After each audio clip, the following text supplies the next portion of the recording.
Light of life, जिंदगी की रोशनी से गाई। वक्ता कौन है? डॉक्टर मल्लिका सैमुअल, जो चेन्नई के विख्यात कॉर्पोरेट हॉस्पिटल में सीनियर कंसल्टेंट, ऑब्स्टेट्रिशियन और गायनेकोलॉजिस्ट हैं। इन्हें गायनेकोलॉजी के क्षेत्र में 24 साल का अनुभव है। इन्होंने क्रिश्चियन मेडिकल कॉलेज वेल्लूर से MBBS की पढ़ाई की और पोस्ट ग्रेजुएशन की पढ़ाई आयरलैंड के डबलिन यूनिवर्सिटी के रुटांडा हॉस्पिटल से की है। ये विशेषज्ञ हैं high risk obstetrics, laparoscopy surgery और इनफर्टिलिटी में।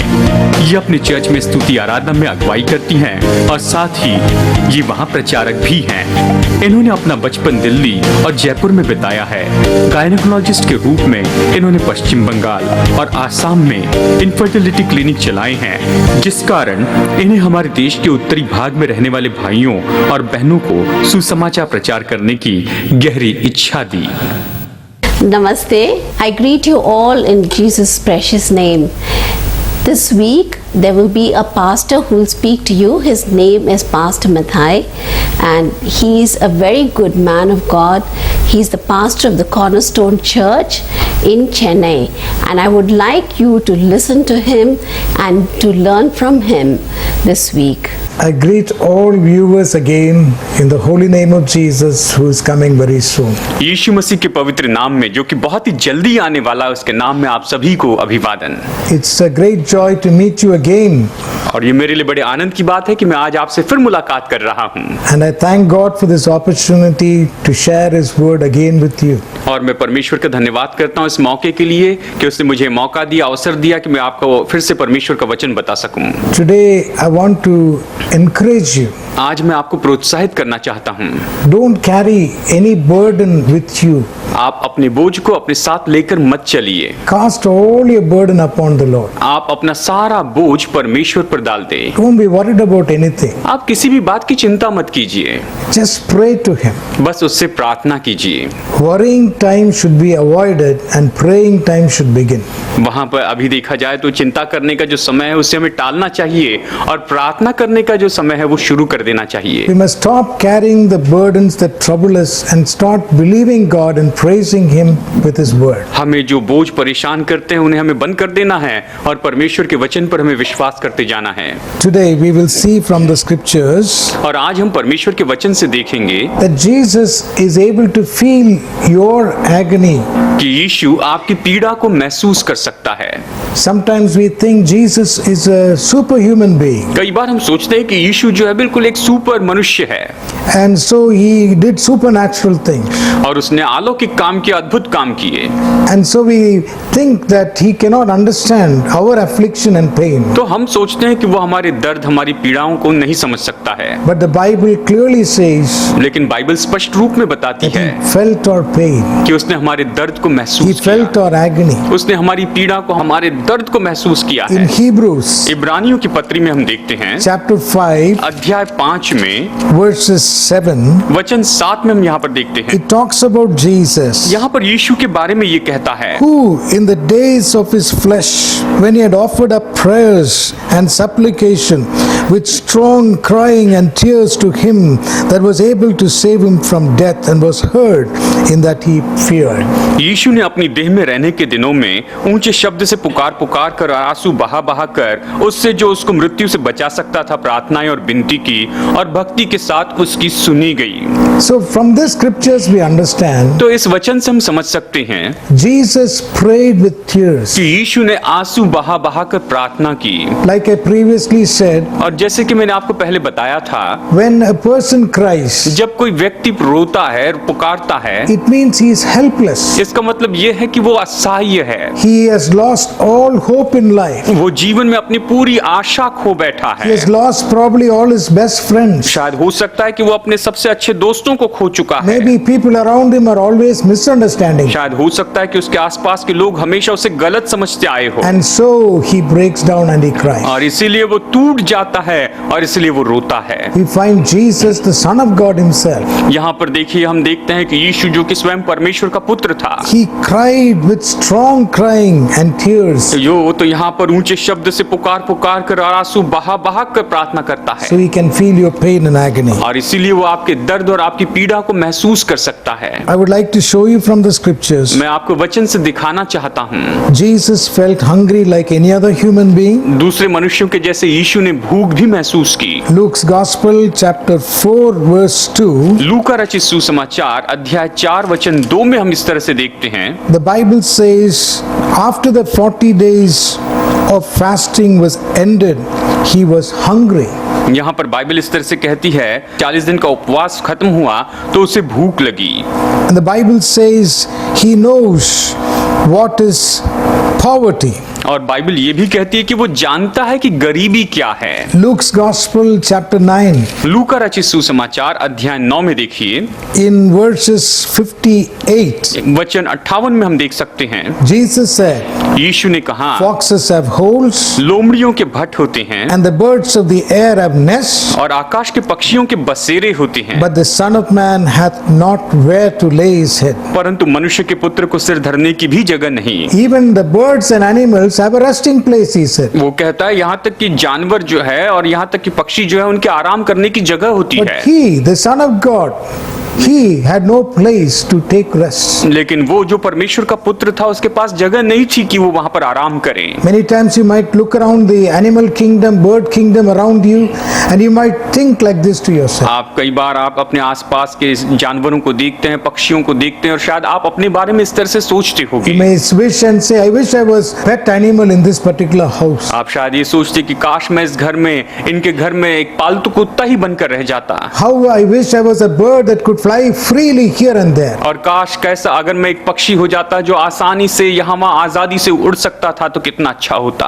My dear brothers and sisters, मेरे प्यारे भाइयों और बहनों, Jesus can understand your agony. यीशु आपकी पीड़ा को समझ सकता Maybe है। you have lost everything in life. शायद हो सकता है आप अपने जीवन में सब कुछ खो बैठे You हैं। may think to yourself, what's the use of me living? शायद आप ये सोच रहे होंगे कि मेरे जीने का मतलब क्या है। The good news is Jesus has tasted poverty and he can understand. और अच्छी खबर तो ये है कि यीशु ने गरीबी का स्वाद लिया और वो इस बात को समझ सकता है।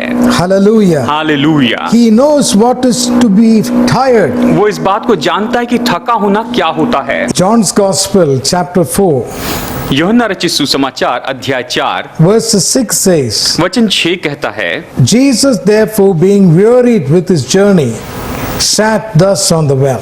यीशु मार्ग का थका हुआ उस कुएं पर यूं ही बैठ गया। So he understands tiredness. वो थकान को महसूस करता है, समझता है। Maybe the boss for whom you work may not understand your tiredness. शायद जिस बॉस के लिए आप काम करते हैं वो आपकी थकान को महसूस नहीं करते हो। Maybe as a housewife, as a mother of children, maybe your children, your husband may not understand the tiredness you feel. आप शायद गृहिणी हैं, आप काम करते हैं, आपके पति और आपके बच्चे शायद आपकी थकान को नहीं समझ सकते हैं, But Jesus understands your tiredness. लेकिन यीशु आपकी थकान को समझता है। The Bible says, बाइबल कहती है Jesus as a child grew in the natural way like any other child will grow. यीशु जो बालक था वो तो बाकी सभी बच्चों के जैसे ही सामान्य रूप में ही बढ़ता गया। He was not a super child. वो कोई सुपर बच्चा नहीं था, He grew like any other ordinary child. वो बाकी सभी सामान्य बच्चों के जैसे ही बढ़ा। Luke's Gospel, chapter 2, लूका रचित सुसमाचार अध्याय 2 verses 40 says, वचन 40 इस तरह से कहता है, And the child grew and waxed strong in the spirit, filled with wisdom, and the grace of God was upon him. और बालक बढ़ता और बलवंत होता और बुद्धि से परिपूर्ण होता गया और परमेश्वर का अनुग्रह उस पर था। Hallelujah. Hallelujah. So he understands your child's growth also. यानी इसका मतलब वो कि आपके बालक होने से आपकी जो बढ़ने की जो दशा है उसे अच्छे से समझता I've है। come across mothers who come and cry. और देखिए उसने ऐसी माताओं को भी देखा है, मैंने अपनी ऐसी माताओं को देखा है जो आकर रोते हैं They cry saying, My child is undernourished. और वो कहते हैं कि मेरे बच्चा जो है इसका पालन पोषण सही तरीके से नहीं हो रहा, My child does not take food properly. मेरा बच्चा सही तरीके से खाना नहीं खाता है, My child is not a good student. मेरा बच्चा अच्छा विद्यार्थी नहीं है, I'm afraid about the future of this child. मैं इस बच्चे के भविष्य के बारे में डरती हूँ। Jesus understands that यीशु इसे समझता है because he grew up like a child. क्योंकि वो एक बच्चे के जैसे जैसे ही बड़ा। Hallelujah. Hallelujah, Praise be to his name. उसके नाम की स्तुति हो। The Bible also says Bible ये भी कहती है Jesus slept like any other human being. यीशु बाकी सभी मनुष्य के जैसे ही सोया। In Luke's Gospel, chapter 8, लूका रचित सुसमाचार अध्याय 8 में verses 23. वचन 23 में हम देखते हैं। I'll read that scripture to you. मैं आपके लिए इस वचन को पढ़ना चाहता हूँ। But as they sailed, he fell asleep, and there came down a storm of wind on the lake, and they were filled with water. पर जब नाव चल रही थी तो वो सो गया और झील पर आंधी आई और नाव पानी से भरने लगी। The Bible says there was storm. He was so tired, he was asleep in the boat. Bible ये कहती है कि वहां पर तूफान आया और वो इतना थक चुका था कि नाव में ही सो गया। My dear brothers and sisters, मेरे प्यारे भाइयों और बहनों, even lack of sleep is a problem these days. यहाँ तक कि इन दिनों में नींद की जो कमी है ये तो एक समस्या है। I met a doctor once, एक बार मेरी मुलाकात एक डॉक्टर से हुई and the doctor said, so many people today sleep less. और डॉक्टर ने आज इस तरह से कहा कि आज बहुत से लोग हैं जो सो नहीं पाते हैं। Even when they feel like sleeping, जबकि उन्हें वहां पर नींद आती है, उन्हें थोड़ी सी हल्की नींद महसूस होती है, they still try to keep themselves awake by drinking drinks, hot drinks to keep them awake, or they just spend time on their computers or on their cell phones, and they suffer of lack of sleep. और देखिए वो जबकि उन्हें हल्की सी नींद आती है तो फिर भी वो काम करना चाहते हैं, तो किसी तरह से चाय या कॉफी इस तरह की चीज पीते हैं या फिर कंप्यूटर पर काम करते हैं ताकि वो अपने ना वहां पर उन्हें नींद ना आए और इस कारण उन्हें नींद की कमी होती है। And then the doctor also said this is not good for life. It can give them shortness of life. देखिए डॉक्टर ने ये भी कहा है कि ये उनके जीवन के लिए अच्छा नहीं है, इससे उनकी जिंदगी कम हो सकती है। Do you have sleep disorders? क्या आपको नींद की परेशानी है? Here we see Jesus in the midst of storm, he could sleep. यहाँ पर हम देख सकते हैं कि यीशु इस तूफान के बीच में भी चैन से सो पाया। Hallelujah. Hallelujah. He tasted sorrow. उसने दुख का स्वाद लिया। According to Matthew's Gospel, मत्ती रचित सुसमाचार के अनुसार chapter 26 मत्ती अध्याय 26 में हम देखते हैं and verses 37, वचन 37 में the Bible says like this. Bible इस तरह से कहती है, And he took with him Peter and the two sons of Zebedee and began to be sorrowful and very heavy. वो पतरस और जब्दी के दोनों पुत्रों को साथ ले गया और उदास और व्याकुल होने Verse लगा। 38 says, Jesus said, My soul is exceeding sorrowful, even unto death.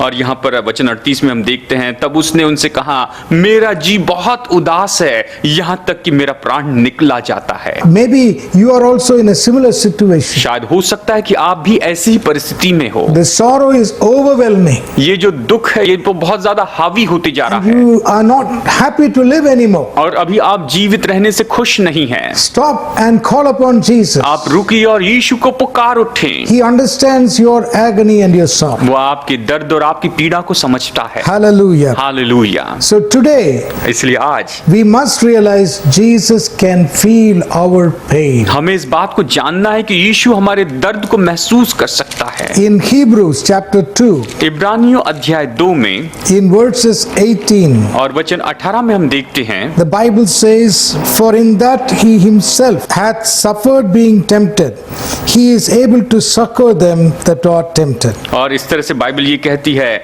कि उसने वो तो खुद इन सारी परीक्षाओं में से गया और वो जानता है इन सारे लोगों को जो कि परेशानी में से होकर जाते हैं, उनकी समस्या को, उनकी भावनाओं को समझ सकता है। He was tempted in every method possible. और हर एक संभव तरीके से उसकी परीक्षा हुई। In Hebrews 4:15 it says, in all points he was tempted like as we are. और इब्रानियों 4:15 कहता है कि हर बार या हर तरह से वो हमारे जैसे ही परखा गया। He was tempted in every possible way, वो तो हर संभव तरीके से परखा गया, but he did not commit sin. लेकिन उसने पाप नहीं किया। And he is able to help you when you are in trial. और जब आप परीक्षा में होते हैं तो वो आपकी मदद कर सकता है। Praise be to his name. उसके नाम की स्तुति हो।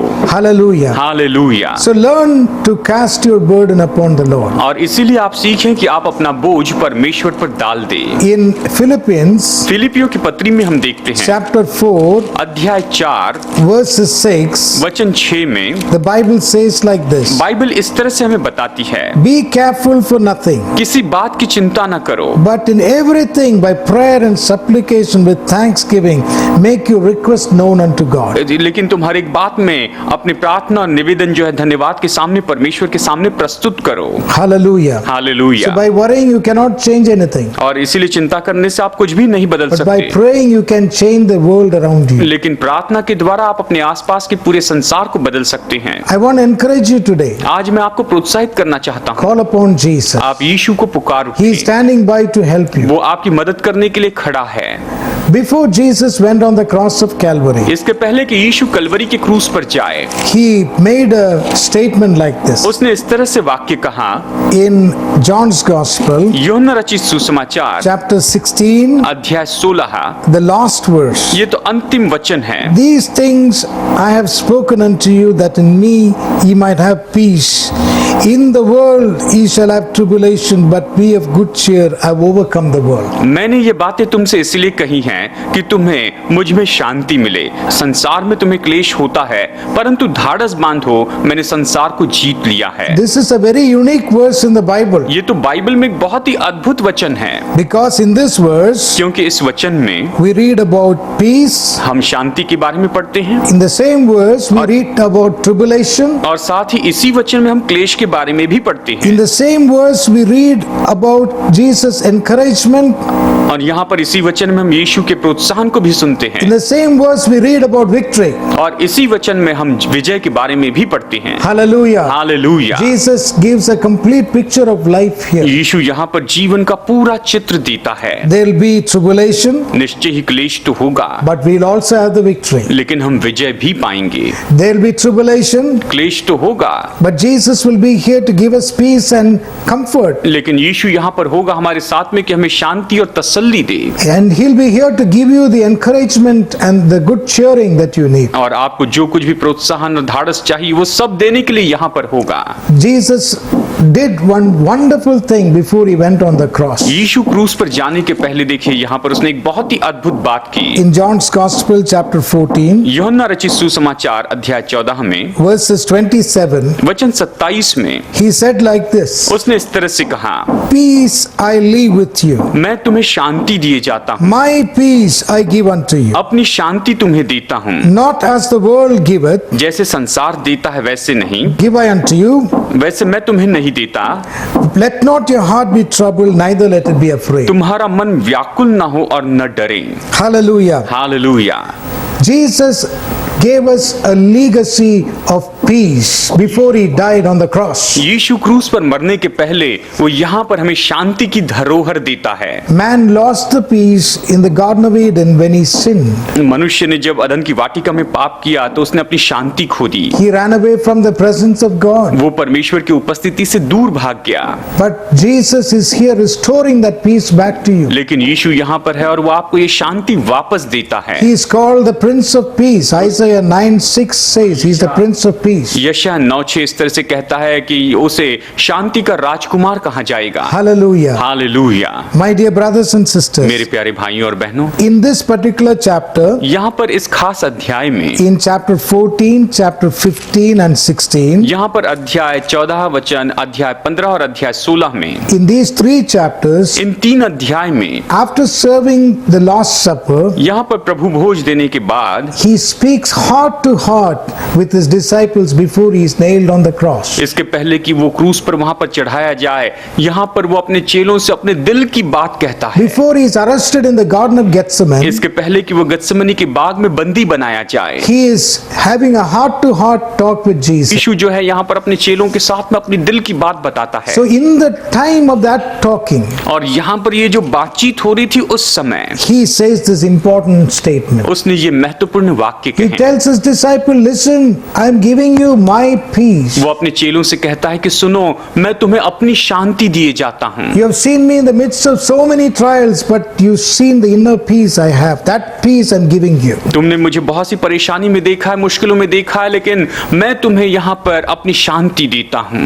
Hallelujah. Hallelujah. After he said all these things, और ये सारी बातें कहने के बाद according to John's Gospel, chapter 18, यूहन्ना रचित सुसमाचार अध्याय 18 के द्वारा the first 3 verses, यहाँ पर इसके पहले 3 वचन को हम Jesus देखते हैं। crosses over and goes to the Garden of Gethsemane. यहाँ पर यीशु उसे पार करता है और वहां से पार होकर वो गत्समनी के बाग में जाता And in the है। Garden of Gethsemane, और गत्समनी के बाग में there was a divine transfer.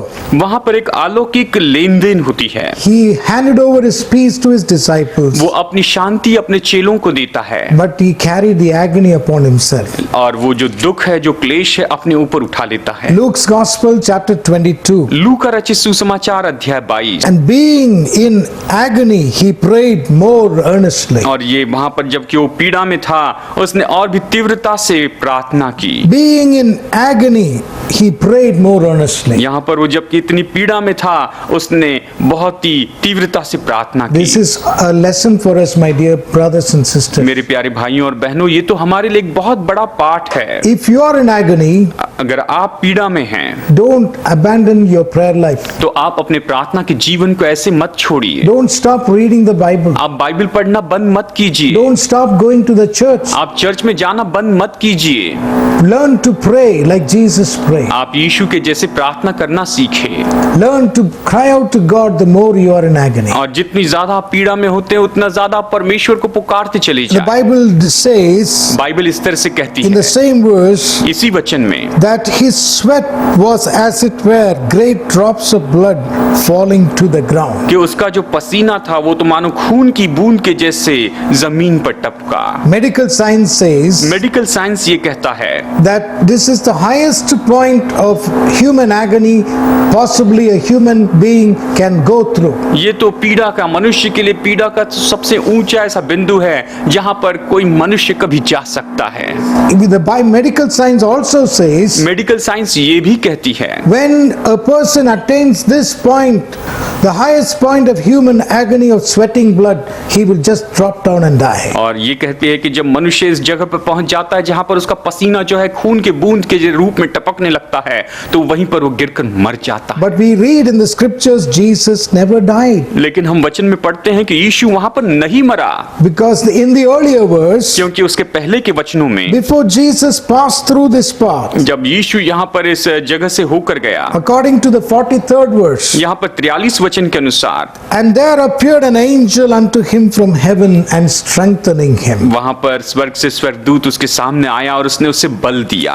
Hallelujah. Hallelujah. God Almighty, God the Father sent an angel to strengthen Jesus to go through this path of agony. और प्रभु यीशु मसीह को यहाँ पर सर्वशक्तिमान परमेश्वर ने एक स्वर्गदूत उसके पास में भेजा कि इस पीड़ा में वो उसे बल देता चला जाए।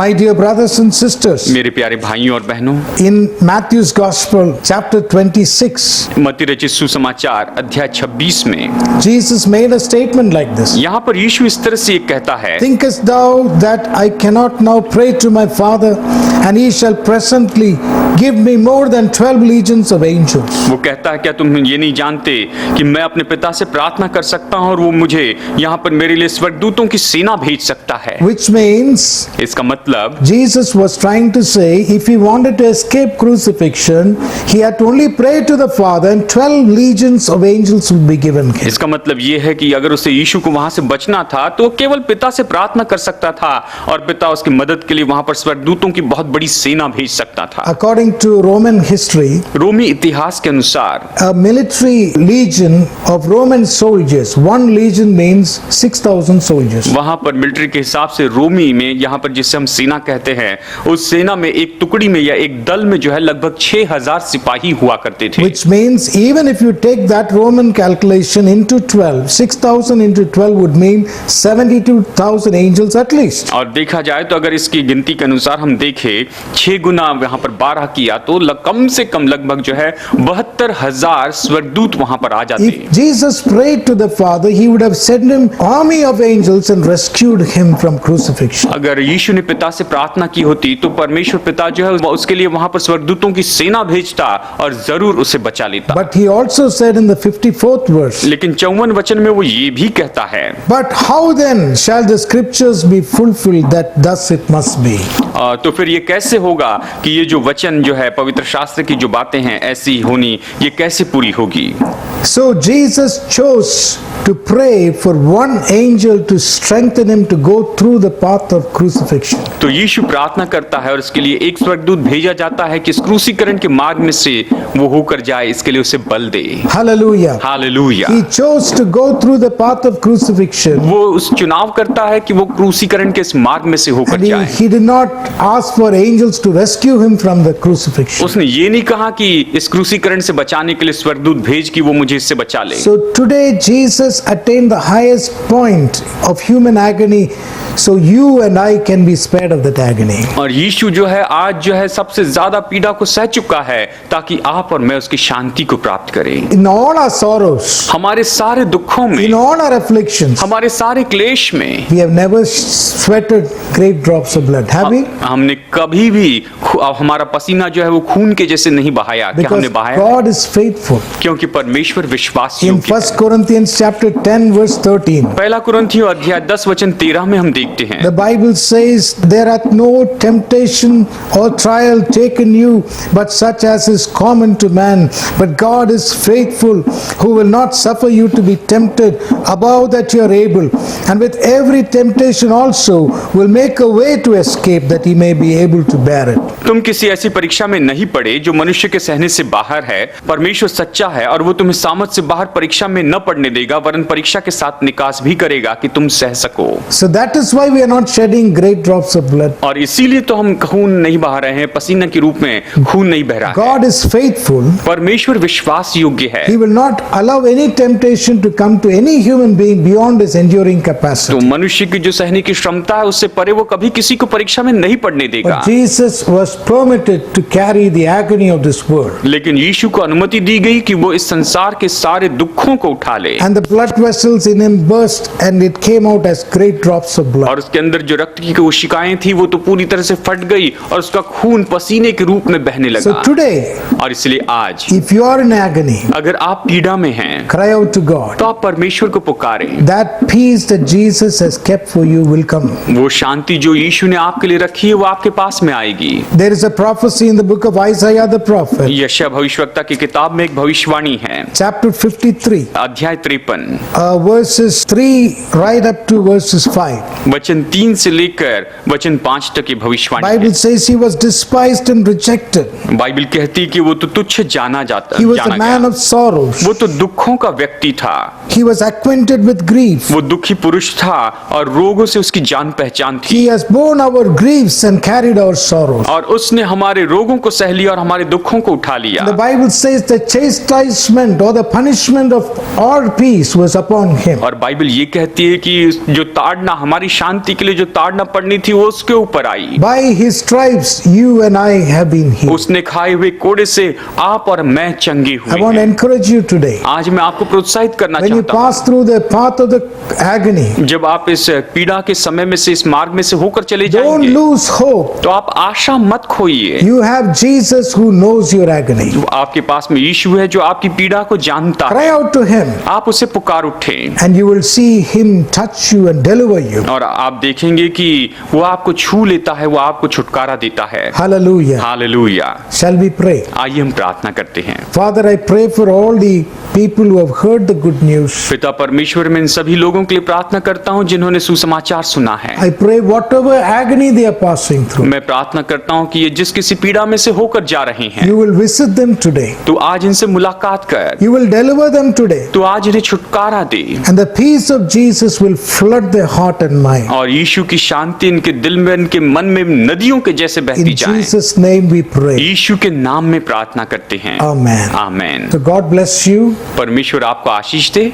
We are ready to stand by and pray for you. हम तैयार हैं कि आपके साथ में खड़े रहें और आपके लिए प्रार्थना करें। You have someone who cares for you. आपके पास में ऐसा कोई है जो आपकी सुधि लेता है। So tell us your prayer requests and we will pray for you. आप अपने प्रार्थना निवेदन हमें बताएं, हम आपके लिए जरूर प्रार्थना You करेंगे। may contact us as per the telephone numbers and email IDs shown. आपके स्क्रीन पर हमारा जो टेलीफोन नंबर और ईमेल आईडी आ रहा है, इस पर आप हमसे संपर्क कर सकते हैं। God bless you. परमेश्वर आपको आशीष दे।